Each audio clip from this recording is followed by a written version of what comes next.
Hello ma'am, I channel the ma'am budam oxeri ngasi ma'am dai pasta thongjarake macaroni so hainai adudi thongbada changadaba machak singse hana khangminarasi singa chanamga kobiga beans capsicum gajar fadigom khamen asinbi chujak tilau morok atekpa kharamga adudi pasta se hana food khrasi food pada ising glass ani lore mayam pasta loba changdi matung ne ising hapisi aduga ising se saubat khre ai se saudringai da hapasu yai thau khara thau di soidana hapise thau chamas ani ahumok aduga pasta se hapirani aduga pasta se hapak ga makhada paktana ba koi chamas macha amga sumaina otpisi aduga phutpada thum khara so hapsi aduga phut khrasi ngak aduga sigi chang se yoraba matungda koina pasta phutpa loire singse chithokpirani singse chithokpiraba matungda sing ayingbana amuk samthokpisi samthok magi nap nap lawa stirs mayam yawba singdo chatkhinaba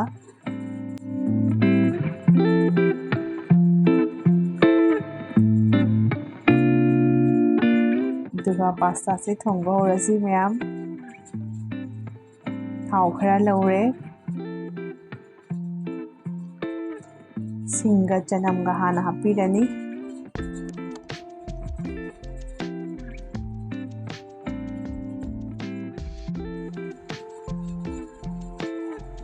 tilau se amuk hapirani aduga ngak otpira matungda mathang atai loina hapasi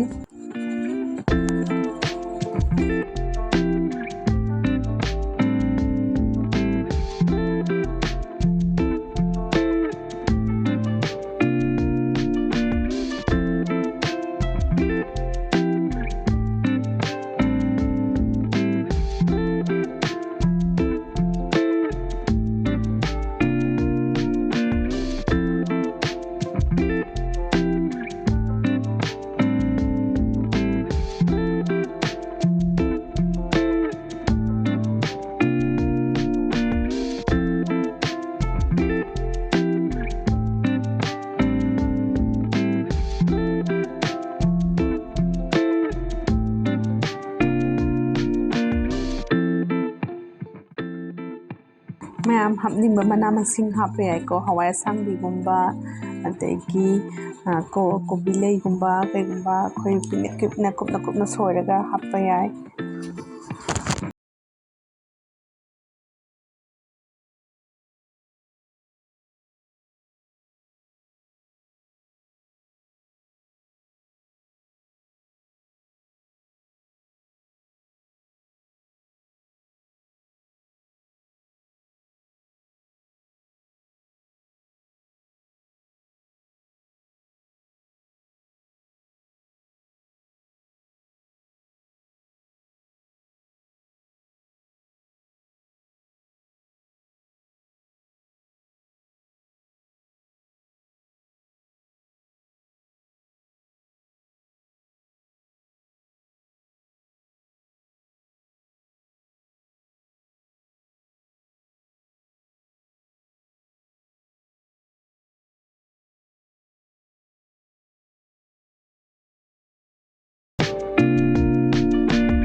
tomato sauce khara ama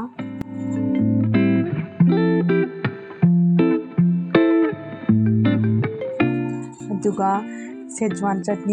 chutney sidi mayam ai kaigumba spices Chinese style or phongade Szechuan chutney sidi yaudaba sunya yadre Szechuan chutney se yam pamjai mayam ai ngasi pasta thongba loire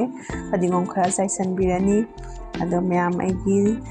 channel se subscribe to video ahan being bi now singna aduga share tawba kawbigano